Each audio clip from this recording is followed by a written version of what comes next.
The phone call was for Beverly. Beverly, my coworker, my friend. In next few minutes, I saw her rushing out. I knew that the phone call was from her husband, Mr. Vincent's adult daycare center. He must have stepped out again without informing anybody, and Beverly had to go to take care of things. Mr. Vincent had dementia. I just hoped that he was safe and they would find him soon. At the same time, I thought about what Beverly must be going through. Although she was standing like a rock in this situation, she was exhausted, emotionally and physically. Beverly's world changed entirely after Mr. Vinson, an enthusiastic photographer, a dancer, a caring father, and a very loving husband, was diagnosed with dementia. It was not easy to come to terms with this new life, but it also started her new journey as a caregiver. Here is Beverly J. Benson taking us through her emotional but brave journey. I've been asked to speak briefly about my caregiver journey. My name is Beverly Benson. My husband Vincent was diagnosed with dementia in November 2010 at the age of 62. In May 2018, he was diagnosed with esophageal cancer. This is what took his life in October 2018. There were trying times. I cried a lot. I still cry sometimes, but I'm grateful for the time that we had.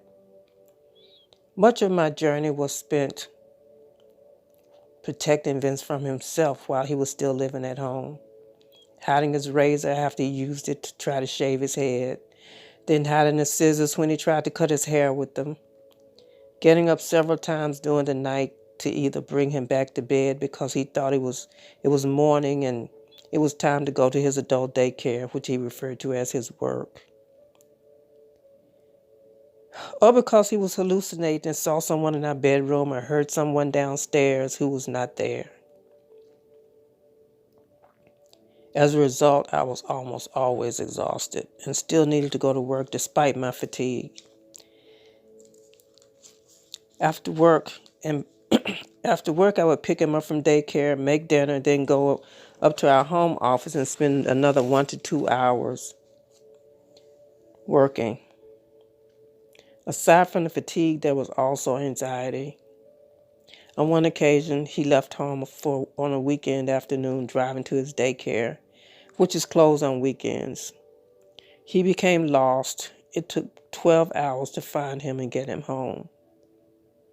Needless to say, I was beside myself with worry. These were very anxious times. Eventually, after I retired, it was necessary to move into an assisted living facility. During the months prior to that, he had suffered several strokes, but thankfully he recovered from each with no discernible deficits. So after the move, I had more time to myself and more time to rest, but I still visited him every day for 2 to 4 hours, unless I was ill or recuperating from a restless night's sleep. I felt that no one could care for him the way that I would. This was also a stressor because I had no way of knowing what was going on with him except to call and ask his on-site caregiver. And besides that, I missed him terribly, and I still worried about his well-being. Eventually, there came a time when his conditions took his voice and his mind away. Vince was an eloquent speaker. He loved to talk, and I missed having conversations with him. There were times when I was not feeling well, or I had a backache or knee pain, but I still visited him regardless. Your well-being is put on the back burner when you're a caregiver. I had to help him get dressed and undressed when he was home, make sure he had his meds, make sure he had something to eat, make sure he was clean. I had to do it regardless of whether I was ill or in pain. Didn't matter.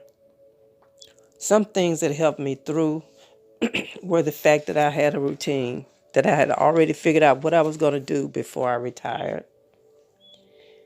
I had a weekly routine where while he was in daycare, I would attend exercise classes or Zumba 4 days a week, painting class once a week. I still do those things even to this day.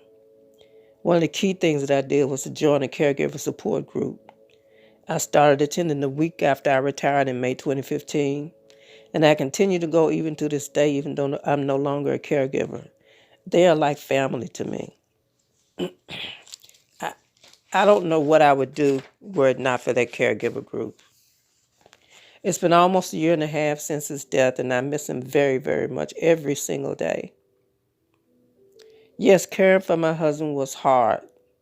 It was mentally, physically, and emotionally exhausting, at times even scary.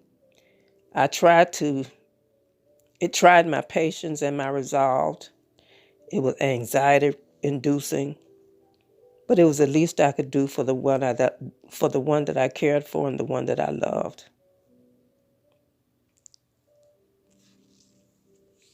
The thing I keep, this thing they keep emphasizing that support group is, in order to take care of your loved one, you need to take care of yourself. If if I can offer any advice to any other caregiver, that's what I'd like to offer. Thank you for listening.